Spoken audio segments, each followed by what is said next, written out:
Hello believers, great to be with you again as we pick none too forensically through the lives of others and the remains of the greatest show on television, in the 90s certainly. I'm walking through a graveyard, of course I am, and why not, eh? Thinking a lot about my own mortality recently, as this podcast can attest to. Have you seen the film Dream Scenario? It's the one where everyone in the world starts dreaming about Nicolas Cage. That film should come with an age warning, and by that I mean anybody over the age of about 40 should not be admitted, because it is deeply troubling to the middle-aged mind. One scene in particular, which I won't spoil for you, but most of the younger, cooler crowd at the Glasgow Film Theatre were crying, laughing at it, and I was sat there, open-mouthed, shaking my head in absolute trauma at what I was seeing. Anyway, great film. Do check it out if it's still on at the local cinema. On to today's guest, who I'm sure has spent more than a little time in her youth wandering around various graveyards. It is Castleford's finest, the artist and educator Jodie Goddard.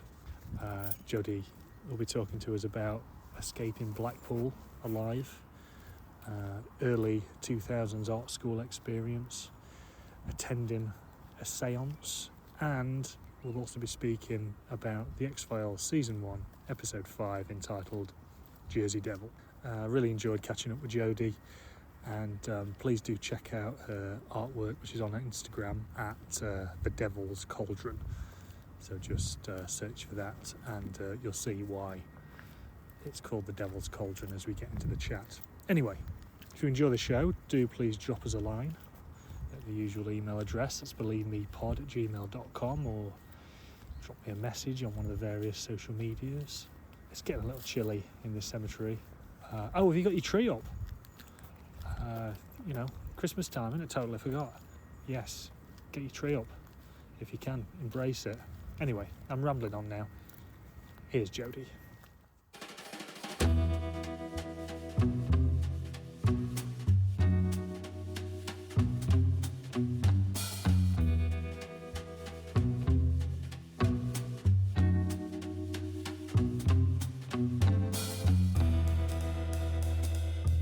Well, I've had a bit of a funny week because I did my first ever school trip to Blackpool on a night, and it was absolutely the bleakest school trip I've ever done in my life. So I'm feeling a bit traumatised by it, if I'm honest.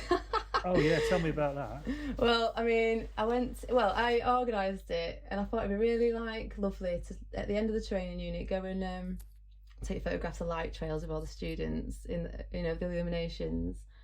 And then we got there, and it was just barren, a totally bleak dystopian nightmare. So but I don't know, I've not been for years, and I had memories of it being this amazing thing, and I was telling the kids, it'd be so good to take pictures of all the light trails and stuff, usually long exposure,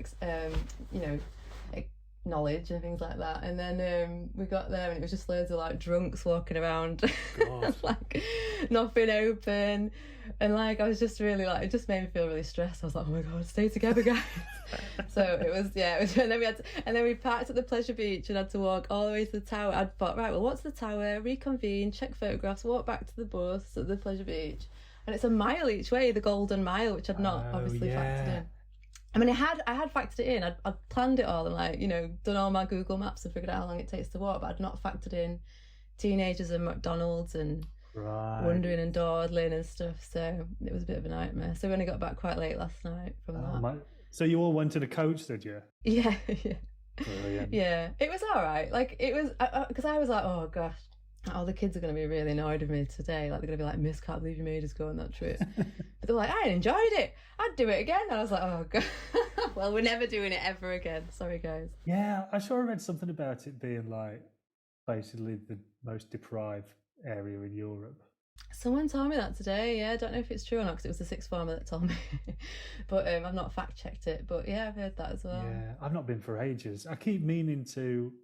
Every time I go back home to see mum, I think, that's Chesterfield, but I I think, I really want to go and have a ride on the big one, that big roller coaster. Yeah. Just on my own, like a sado, not take the kids or anything, But I've never.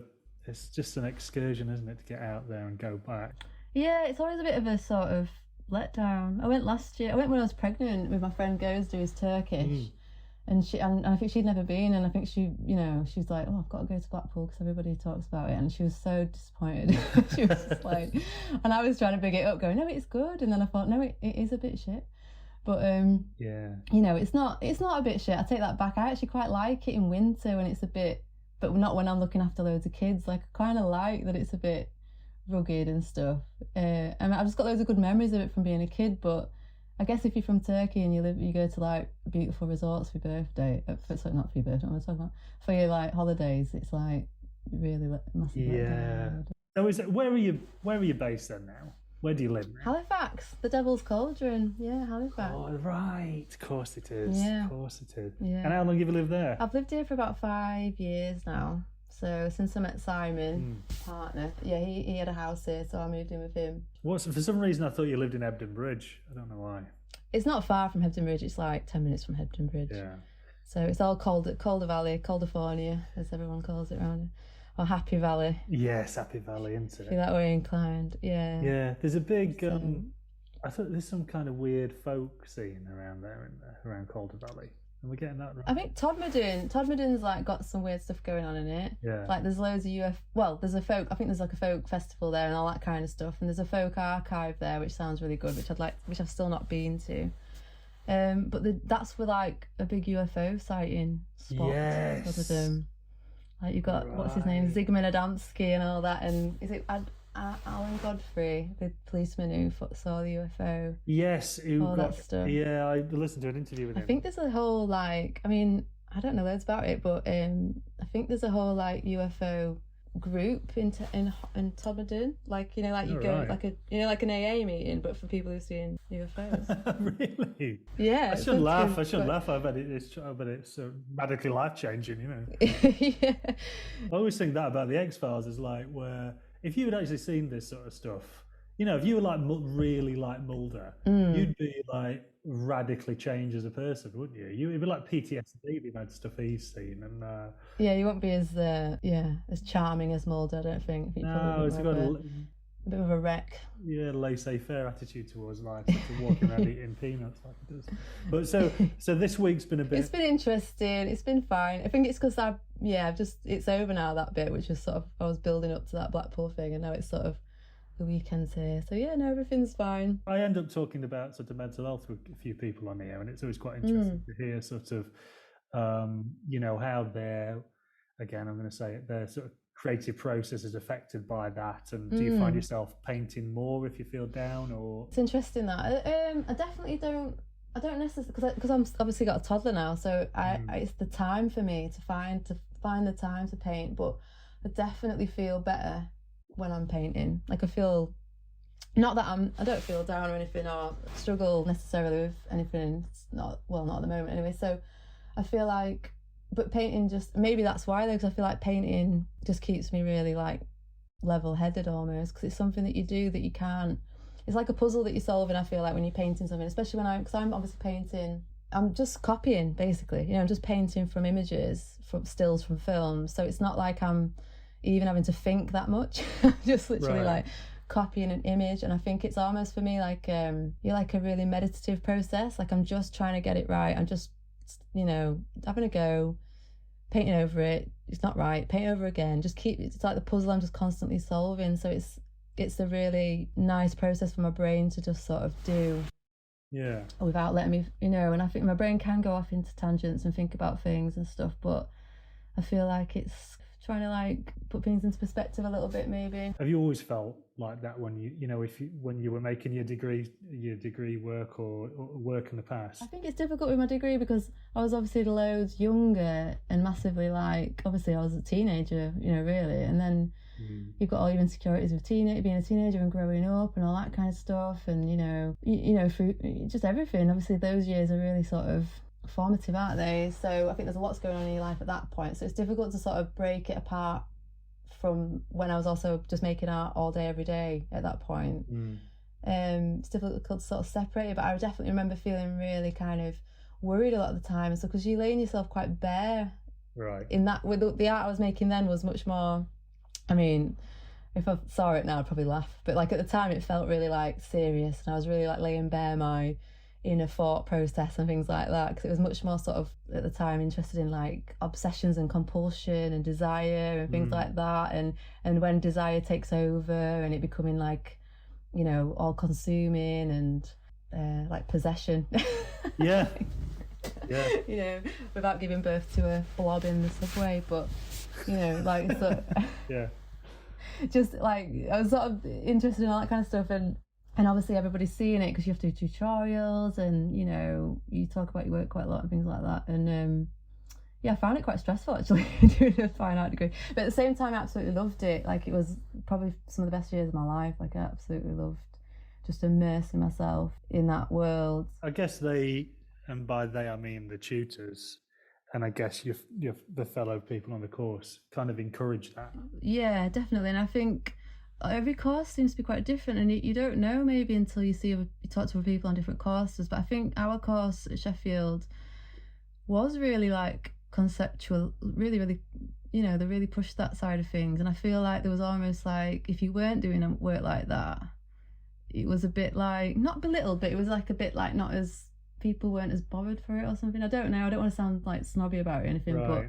but there was definitely a culture of like a certain type of working was considered maybe slightly more looked favourably upon maybe within the culture at that time, you know, within that specific course. Yeah. But that's to do with the tutors that were like leading it and stuff. They were brilliant. They were so good, the tutors there, and they got, you know, they were really great. What's happened to that course? Does that course still exist then? Because Salter Lane campus doesn't, does it? But does the I think so. Yeah, the course still exists, and I think some of the same tutors are on it, but I don't know. The campus has totally changed, and obviously the best thing about Salter Lane. Did you ever go to Salter Lane? Yeah. Did I ever go inside it? I might have come to see I might have seen your work actually, and you might have seen our degree show. Becky Lennon. I remember a lot of. Oh, that was Rob and Ben's year, wasn't it? Yeah. Yeah. That was great. I think that's why. Yeah. But yeah. No, you're right. It really felt like something was going on, but like a lot of things in Sheffield, no one really cared if anybody else was looking in on it. You know, it felt almost a kind of contentment that we're going to kind of make this thing almost for ourselves, you know. Well, everybody used to always say about Salter Lane, because it was such a sort of old building and a bit dishevelled, you were free to sort of make a massive mess and just sort of do what you wanted, and lots of freedom and stuff, whereas I don't think you'd have the same mindset in well, I don't know, it might be great at the new course, I don't know, but I got the impression that like it's a new building and you might not feel quite the same about how you approach your work. So these massive studios that you can make, you know, just take over and stuff, do what you wanted. I can remember like someone in the first year at my school, in my year, just pinned a pig's heart to the wall and left it for like a week, and it stank. Really? Absolutely stank. And everybody was just like, yeah, you know, it's just is what it is. Like I just remember being really like, this is my world now, this is how I should, you know, but probably now I'd be like, what are you doing? Like, get that off the wall. It's right. You know, but like at the time I was just so bought into it all that, and I think maybe just coming from a background, because obviously I'm from a very, probably similar to you, I mean, I don't want to say, but like I imagine both from similar sort of working class mining town kind of backgrounds. I think then going into this sort of arty world, you're just a bit blown away by it, I think, and a bit like, wow, like all these people that are just so earnest about being really sort of arty. And I was always a little bit embarrassed to be quite earnest about how, you know, like talking kind of conceptually about things. Like sometimes I'd like my dad in the back of my brain just sort of say, you know, like really practical kind of thinker, you know, like, yeah, but why? You know, what are you going to do afterwards? Yeah, I know what you mean, because it's like, I feel like personally I've gone sort of 180 on the whole thing, where I've gone, I've become, you know, hanging around that scene. I always felt so intoxicated by it, and you know, you meet all these personalities, and you know, people radically dressing differently and thinking and seeing all these ideas, and I've almost gone like I'd love, you know, I still love to see someone throwing around menstrual blood in a white room, you know, as much as the next person. Yeah. And still get, you know, that sort of thing. I'm into the shock of it, but also now a sort of, I find myself more drawn to proper like thriller with Liam Neeson, and you could just appreciate it for what it is. And maybe it's like an anti-snobber. Yeah, I think that's probably why I like horror, like classic Hammer horror and things like that, because it feels really like just such a like factory, like making these, right. You know, like there's a lot of stuff in there that's like just from necessity, like necessity is the mother of invention, you know, they've just had to do it this way, like they use the same sets for every film, you know, and it's like there's something quite interesting, and I like that. I find it really sort of satisfying and quaint. Don't get me, I still love like a really weird arty film, like I absolutely love all, like lots of different films, but yeah, and I think maybe you get a bit jaded as you're older, maybe, you know, you get a bit like, I've seen a lot of this now, and it's not as, you know, it's not as, maybe when you're talking about people who are really eccentric and things like that, and when you get a bit older, maybe you feel a bit less sort of inspired by it or whatever, because you feel like, I don't know. There was a funny, I try not to spend too much time on Instagram, but a video popped up. It was a Japanese musician, and I think they'd shot the video at Cafe Otto in London,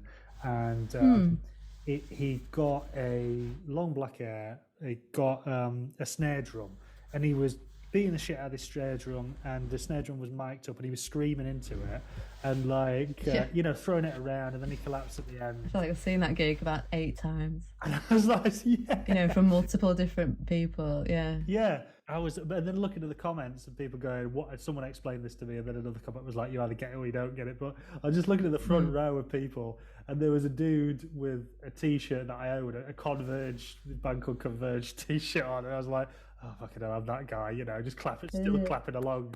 So maybe it's a sort of just a way of looking at life, you know. You don't like it or you don't like it. Yeah, and I think like it's good to have a healthy bit of cynicism, because you waste time otherwise. Like I don't, you know, there's sometimes I've been at some gigs where I've just been like, no, I hate it. Like I don't like this, so I've just gone, you know, and like, oh, do you know what? I've never left a film though.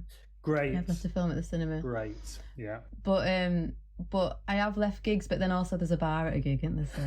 So it's not the same. What is it about the film then that you need to stick with it, or you feel compelled? I just feel like no matter what, there might be some, maybe because I'm a visual person, maybe, and I just feel like there might be one moment in it that really blows me away. Yes. It might just be the last shot, or like it might be just a way someone said something. I don't know, just there might be just a 10-second moment that's just worth it. So I always stick it out, and there never is.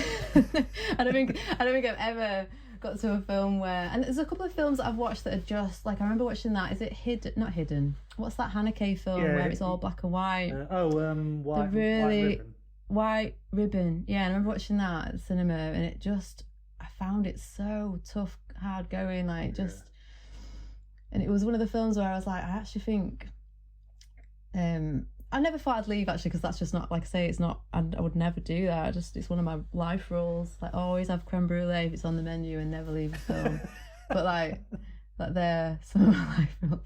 But like, I just think, yeah, there might be something in it that really inspires me. But what was I saying? I can't remember. I've lost my thread. No, that's it. That's so you're prepared to put up with, you know, 88 minutes of total trash for that one nugget, that like Lynch should call the eye of the duck or whatever. It's like, what is the sort of, what does the filmmaker, and that's the bit that the filmmaker intended, and no one else got in the way of that, and that's what they meant. Yeah. In this film.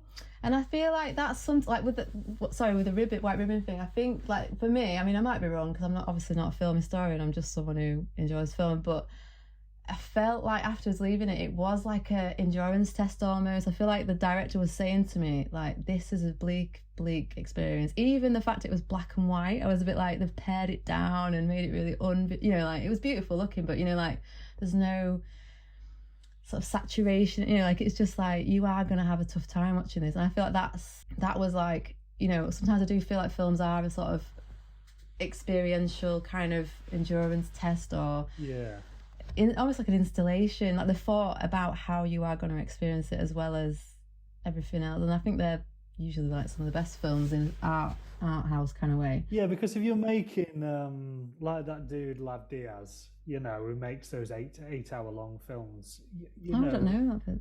Would it normally? Is it made to be seen in a cinema experience, or is it made to be seen in like an installation at a gallery or something? No, it's not. It's not a gallery thing. It's Would you stay for the whole day? Like just get a picnic and? Yeah, because there's that other film, isn't there, which is Picnic. Yeah, there's like going to see David Icke.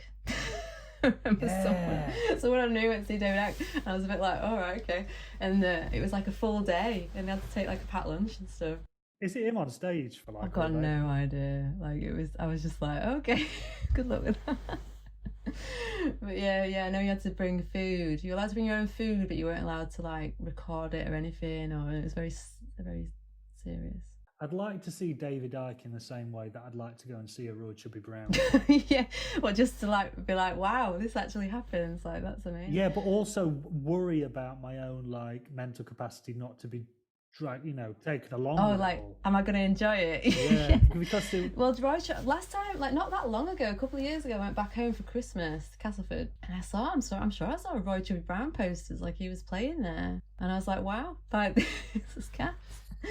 Brilliant. It was amazing. I went on a stag do for one of my mates, and I say stag do, it was like 10 woke dads walking in the Lake District. That's what stag do is these days. We ended up playing a load of board games. Oh, it was lovely. Built a raft. Nice, sounds lovely. But like on the Saturday, someone had found out that there was an event on in Mansfield where the speakers were Lee Anderson, that dude is like deputy chair, that guy. Oh God. And is it Ben Bradley, the MP for Mansfield as well? And the guest speaker, the afternoon speaker, was Jim Davison. And I was like, we should just... What, the snooker player? Wait, am I getting muddled up? I know exactly what you mean. Yeah, the comic who did Big Break, yeah. I'm getting muddled up. I love it. I did snooker player a bit back then. I should get some snooker players. Who's that snooker player who plays like avant-garde sort of music? Who's that guy? Oh yeah, Steve Davies. That's who I'm getting muddled up with, I think. Yeah, he's into his prog, isn't he? Yeah. But I was like, we should just go to this. We should go and we should do a sort of Owen Jones expose and like, with like hidden cameras, and see what it's like. But it was amazing because the poster was like, if you want a ticket, please transfer £25 to this bank account. Oh gosh, yeah. Like... And then it was like venue to be announced. So like, they're just gonna take your money and run. Oh yeah. Well, it'll have to be like under cloak and dagger maybe. So I don't know. Mansfield's a funny old place. Like I don't want to be slagging off Blackpool and Mansfield and all these places or anything, but I found it really strange. Like I just went there once, and I found it a bit like odd. Maybe because it's like so. I don't know, it feels like quite isolated from lots of other places. It feels like quite far away from other cities and stuff. And yeah, very landlocked, isn't it? Yeah, it felt like a little weird island on its own. Anyway. Well, I think the fact about Mansfield is it's got more CCTV cameras than anywhere else in the UK or something. That might be Europe as well. Oh, wow. That says something, doesn't it? But anyway, sorry, Mansfield, if you're listening. Yeah. All's forgiven. So when did you have you always liked horror stuff then, and when did you really start getting into that? Well, I was thinking about this. It's all my brother really, because me and my brother obviously is a year older than me. We're very close growing up. I don't know, sometimes like I think I just would wander into his room and he'd be watching something like horror film usually. And I'd just be like, well, I was bored, so I'll just sit and watch it with him. I think Texas Chainsaw Massacre might have been the first horror film I ever saw, and I think I was really young. I might be wrong, my brother might totally like say no way, but I remember watching it like proper horror films. I think I'd seen Ghostbusters and all that kind of stuff obviously, but like but I remember being really terrified and just saying to John all the time like, oh, what's gonna happen next, but not wanting to leave and just being like, I'm still sticking it out, but like and I can't remember how old I was, but I was definitely way too young to watch it. And he's got this tiny little bedroom. He used to sit on his bed and watch films together. And also he has really bad hay fever, so in summer he used to just like sit in the dark in his room like often. So he'd just be like sat in the dark on probably a really nice bright sunny day, like sometimes just watching horror films. And I definitely remember that being a really formative kind of experience, like hating it but loving it and not knowing why, and just being like, I can't leave, but I need to know what happens. I need to know what happens at the end. I need to know that someone, and obviously she survives at the end, so I was like happy, but then I was like, wow, she's she's never gonna be the same again. Yeah. Like, she's so, but then obviously, like, I think in a way it's kind of a good one to watch first because it's so amazing. Like, it's got all the best, you know, it's got some amazing like tropes of horror, and it's so beautiful looking. It's like the Godfather of horror, you know what I mean? It's got all the beautiful rich colours. Yeah, there's no, well, I mean, I've heard that there's no blood in it, but I mean, is that true? I feel like I definitely saw some, but maybe not. I don't know. Must have been. Well, apart from, does he cut his finger in the van? That don't count. Maybe, then. yeah. Well, maybe that's the only bit. I don't know, but I just feel like it was, yeah. It was, but then after that, I think because I'd started on such a sort of well, in my head, quite an extreme one. I remember then watching Army of Darkness, like not long after, and really loving it, even though lots of people have said, really, you like that film?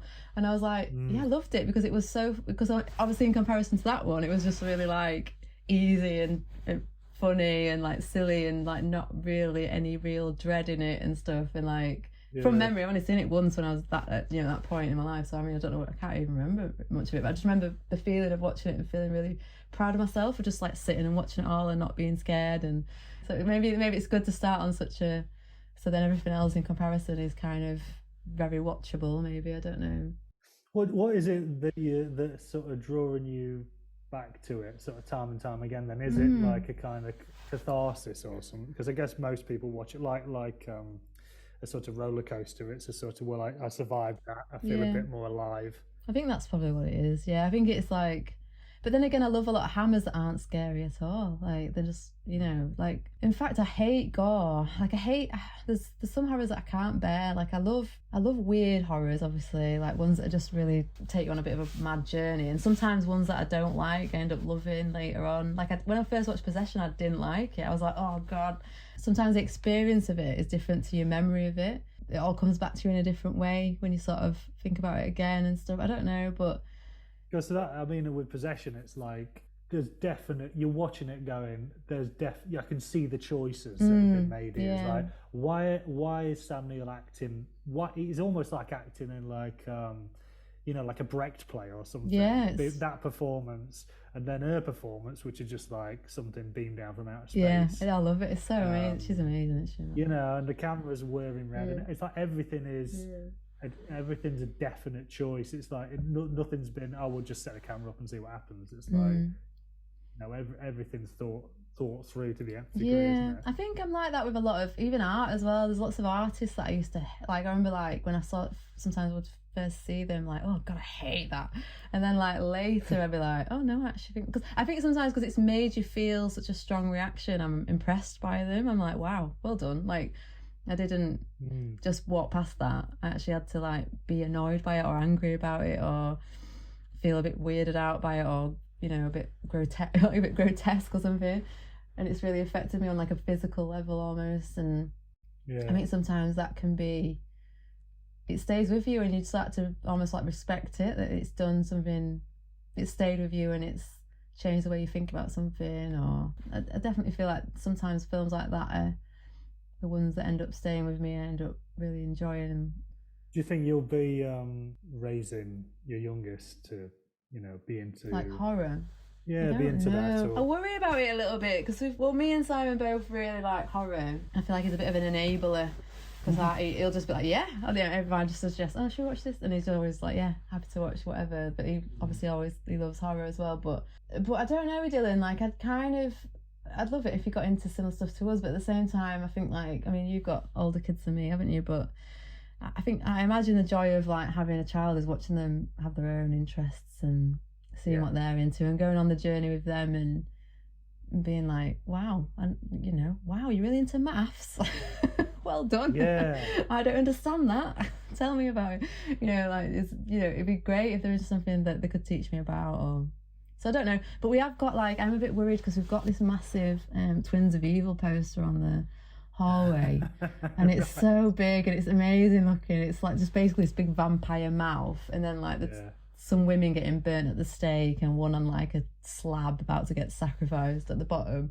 And I'm just like, wow, more like the misogyny in it. I'm like, yes, he's going to see that every day. I don't want him to just think that's okay. So I don't know how I feel about it. It's not, we redecorate, well, I've told you about our house woes, but There's loads of stuff going on. I won't bother anyone with it, but we're having a lot of like decoration done and stuff. So that's down at the minute, but it will go back up because it's a great poster. But I might put a bookshelf in front of it or something. There's the bottom half where put some plants in front of it, so it's not quite as in your face every day. It's funny what kids pick up on though, because they can walk past that sort of stuff for years and it just not like go in. And then one of my kids is 8 now, and they still reminisce about this time when they were sort of 3 and they fell over in the zoo.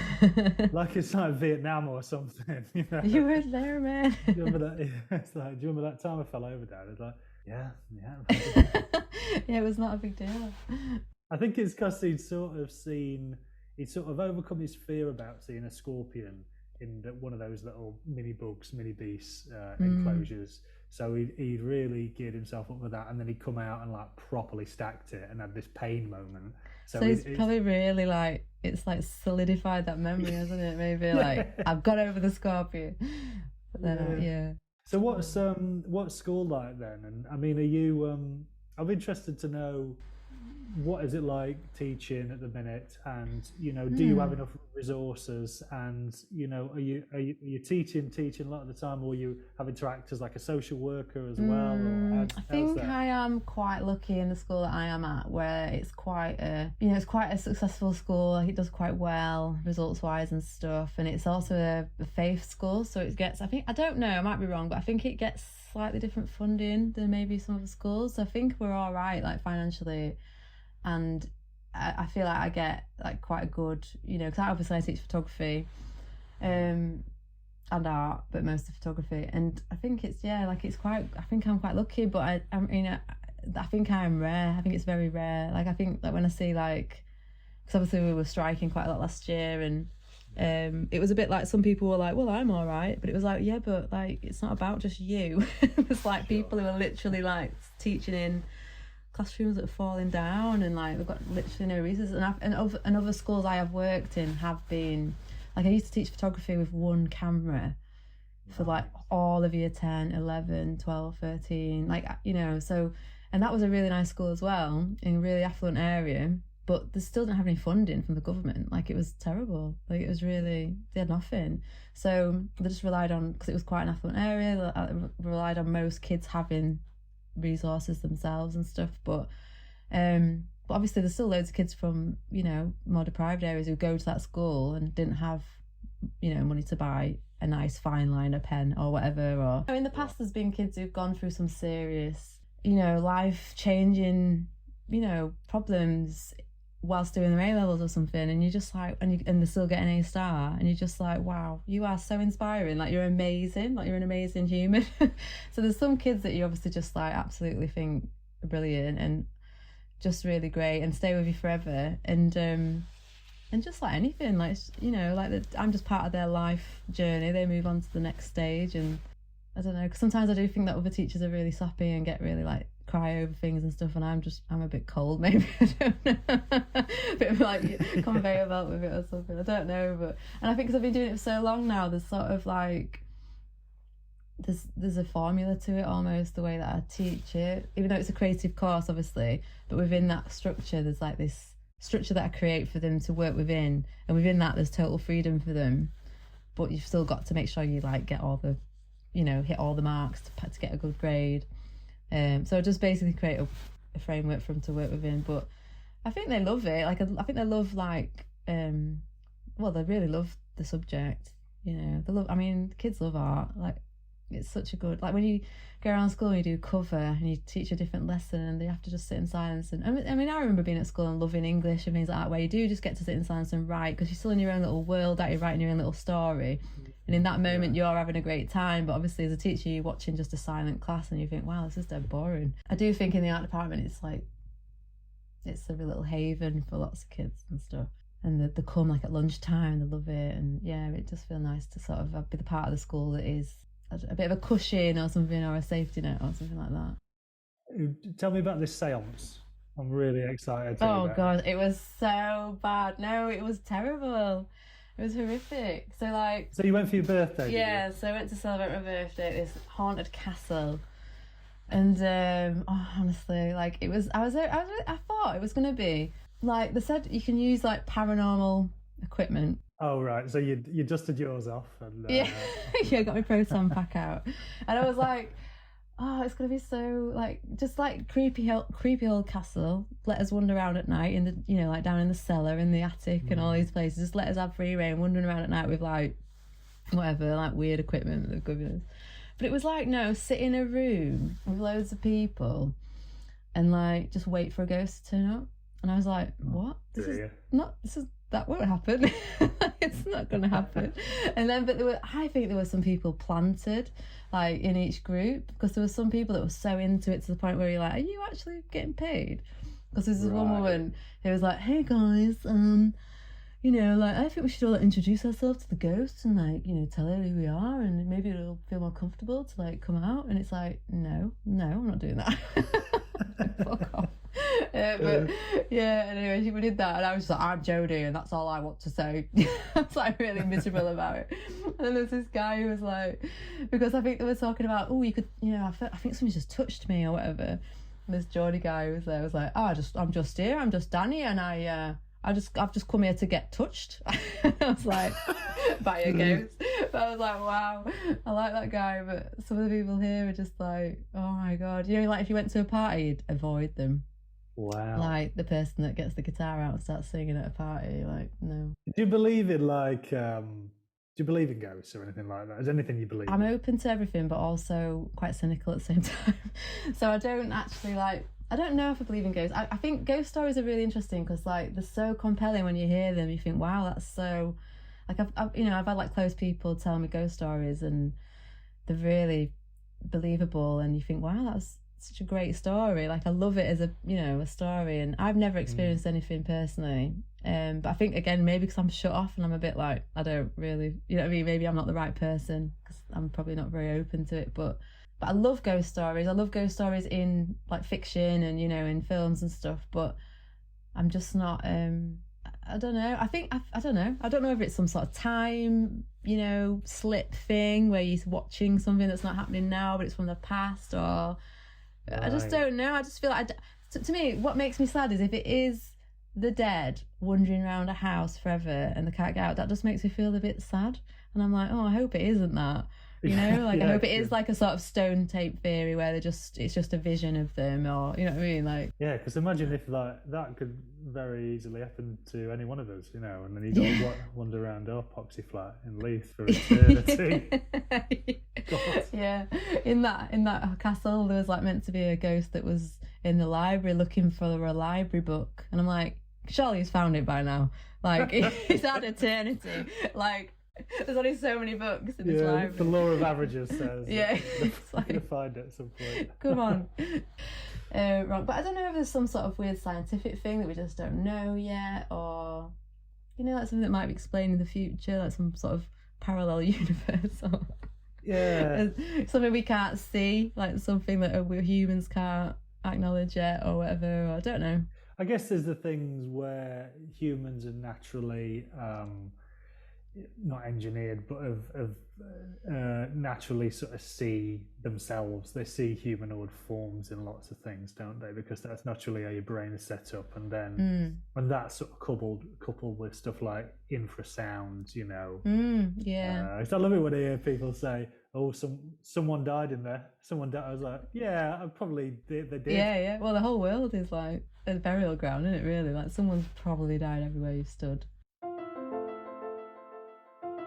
Would you describe yourself as an X-Files fan? Because when I emailed you about this, you were like, brilliant. I am an X-Files fan. I'm not an X-Files... Well, I'm a nerd, but I'm not necessarily an X-Files nerd. Like, I don't... Well, I'll tell you one thing now. I don't watch any of the core story. Like, I can't bear it. Just skip it. It's absolutely pointless. Like, I don't want to know about it.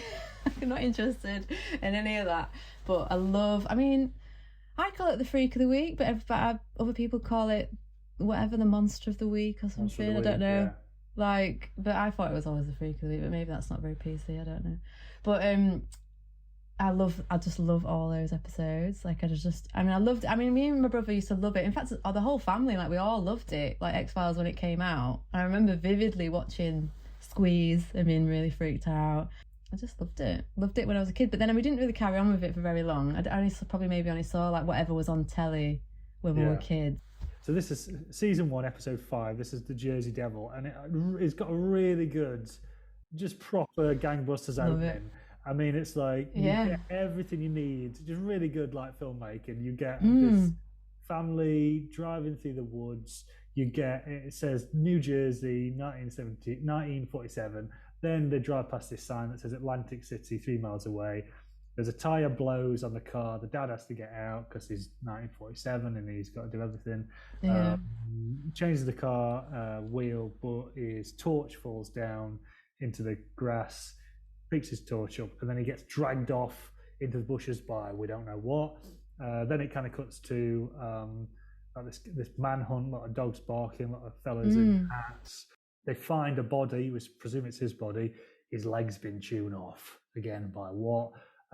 And then we hear some shots, and the action moves to this cave, and someone's saying, there's someone in there, he's the size of a house, more shots, and we assume that this whatever's in there has been killed, and then they get the title. So it's a really good start, and it's one that's written by Chris Carter, so I always prick up when it's the showrunner writing it. Right, okay, I didn't know that.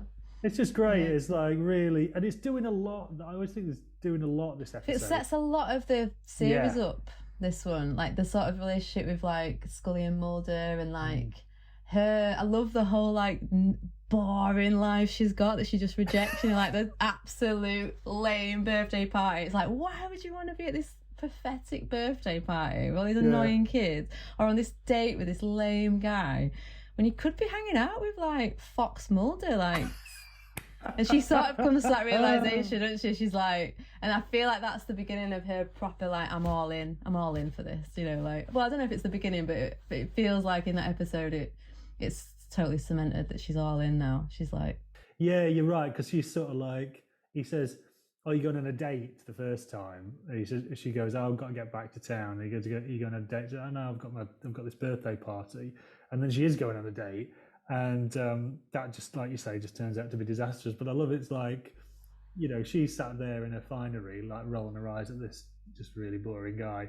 And then he's just like trudging along covered in mud, looking for the fucking Jersey Devil. Yeah. Yeah, and it's like, why wouldn't you? Like, that is surely like the best option. I love, like, I don't know, there's loads of funny stuff in that episode, like the fact he's reading like essentially Playboy when she walks in. Yeah, and like totally, like the sleazy, because he's quite a sleazy guy in some ways, isn't he? Like Mulder, but you let him off because he's sort of, I don't know, he owns it, doesn't he? It's not like he don't hide it and stuff. And there's loads of things that they set up, and I feel like like that drawing of the Jersey Devil that's like female, so bad. It's like, but the one that were boobs. I feel like that's almost like referencing back to the fact that he's looking at Playboy in the first scene and stuff, and it's like there's something quite like funny about that. I don't know, but because you've got all that, and then you've got this thing about Atlantic City, which I didn't know was like a Las Vegas. Have you ever listened to the Bruce Springsteen song? Oh, of course. Oh, wow. Of course. Right. Yeah. Some weird drug deal going on or something, and like, I don't know, I used to love that song. I haven't listened to it in ages, but so I know it from that. So there's that, and then there's and then you've got this whole thing with the homeless community being picked off, and like Mulder out on the streets for a night trying to live in their shoes. And he gives him his like key to his hotel room. Have you got HBO? Yeah. A little chuckle. You can enjoy yourself for a night, and then I'll be back here when I've solved this case. And then and then all that, and then I like how it sort of builds to almost like Mulder and Scully building a team. It's almost like Mission Impossible, where you've got the scientist. At the end. Yeah, I love all the supporting actors in this one. Like the guys, I've got a retirement coming up. That guy is so lovable. Like, you just love him, don't you? Like that park warden guy. Yeah, he's brilliant. And the guy who plays the cop. Oh, I love him. Well, I think I've been exceedingly polite. He's just like, and you're like, wow, I absolutely love you. No need to get bent out of shape. Yeah. It's like, I wish I could be more like you. Like, just be really assertive. But like, I love that guy. Yeah. I think he was played like Heather Locklear's dad in that Melrose Place. Oh, really? I feel like, because obviously, like, maybe if you're American and you watch more American TV, you probably would recognise a lot of these people, I imagine. Yeah. I don't know. And then there's like that, the scientist, who's a bit of a Jeff Goldblum kind of vibe going on, maybe, I don't know, like... Brilliant. Something quite life finds a way vibe about him, hasn't he? and there's obviously, the Jersey Devil woman herself, who's beautiful. Yeah, that's great when it's like, oh, Mulder's got the horn for the again. It's like sleaze, yeah. But she was in, this is interesting because she's in Twin Peaks. Oh, really? Who's she in Twin Peaks? She plays someone called Sid. I didn't really remember her. No, I don't remember that character. She's also in Xena Warrior Princess. Oh, wow. And she's in an episode of that other wonderful David Duchovny series, Red Shoe Diaries. Red Shoe Diaries. I was thinking about that last night because I was thinking about, the sleaziness. Like, I wonder whether he's just into it. Like, that's his vibe. Because then he did that Californication, which is also a bit sleazy. Yes. Like, so I feel like maybe he's just a bit into that sort of, maybe he's a bit of a sleazy guy in real life. I don't know. Defo. And then the director of this is a guy called, what's his name? Joe Napolitano, who directed stuff like Quantum Leap and all right, okay, that sort of makes sense, yeah. But also was an assistant director on a load of Brian De Palma's films, so like Blowout, Scarface, loads of stuff. So it's like they get good people on that's really amazing. I mean, it is quality, isn't it? Like, well, the thing is, I started rewatching X-Files a couple of years ago. Well, when I was newly single, and I was thinking, right, I don't know why, I was just watching loads of 90s TV because I was like living on my own for the first time in like forever, pretty much. Yeah. And I was just like, I will please myself and just do what I like. I was like, I'm gonna watch Buffy the Vampire Slayer from the very beginning. I just watched, and like My So-Called Life, and I just watched loads of stuff from the 90s. And I was really impressed with how good it was. I was like, wow, it's actually still quite good, this. And I watched My So-Called Life religiously, absolutely loved it. But Buffy, I wasn't that bothered for at the time. I didn't really like it. Well, I didn't really care either way. I sort of liked it if it was on, but I didn't like watch it every week. And I really enjoyed it. I was surprised by how much I enjoyed it. And then I started rewatching X-Files. I thought, right, well, another classic 90s. And I just got really into it. I mean, the quest is to do all 218 episodes, so we'll see. I'll have to get you back on if I get to like 218. Oh yeah. Well, give me that one. Give me some of the Doggett years that no one wants, because I love the Doggett years. Yes, Doggett. Yeah. Yeah, okay. Absolutely into it. Yeah, especially that weird Lynch one where it's about dreams, where he's like, oh god, that's amazing. That one. I love that Cops one. Like Ex-Cops. Have you seen that one yet? Oh no. Where they do like a sort of fake, I guess it must be a big famous TV show, Cops in America, and they do like a fake live action cops on the road. Yeah, there's a monster on the loose and they're like riding with the cops, and it's all like documentary style. Oh, so exciting. There's loads of great ones, loads of good monster ones, yeah. Not X-Files, but is there anything you've seen recently that you've been excited by? And it could be anything, art, books, or... Well, I mean, it's a while ago now, but one of the best things I saw in a while was that horror show at the South Bank. Did you go to that? I loved that. Yeah, and I was a bit unsure, like I didn't dare. I was a bit like, oh no, because I feel like horror is, the best thing about it is that it doesn't give a shit about highbrow culture. It is happy to be in the sort of grotty, like bottom feed. It's happy to be like in the sort of gutter, isn't it? And that's the best thing about it. I was a bit like, I don't know if I like the fact that they've put it in like an art gallery. But then it was so well done. It was really interesting how they broke it all into different sections, like ghosts and witches and I mean, just some films I've seen recently that I've thought were fun. Like, I really enjoyed Frankenhooker recently, which I've never seen. That, yeah. And I was a bit like, oh, I hate this film, I hate this film, I hate this film. And then at the end I was like, I fucking love this film. Like, it's so funny. Like, the ending was just... That was probably one of the films where you wait till the end and it was a satisfying conclusion. Right.